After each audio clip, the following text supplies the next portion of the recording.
El campus de Auga se traslada a Expo Ourense con el segundo Simposio Internacional sobre Termalismo y Calidad de Vida, cuyo objetivo es impulsar la investigación y la innovación en termalismo para abrir nuevas oportunidades de desarrollo económico y bienestar social.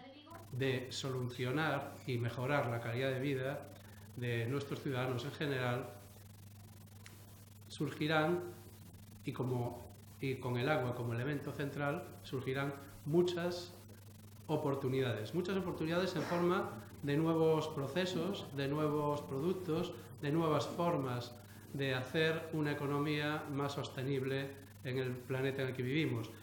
Non se me ocorre un lugar máis apropiado que Ourense para levar a cabo un simposio coa temática deste, no que se dan cita profesionais e investigadores en distintos campos do coñecemento para abordar o termalismo dende diferentes perspectivas: a científica, a sanitaria, a turística ou a da calidade de vida, entre outras.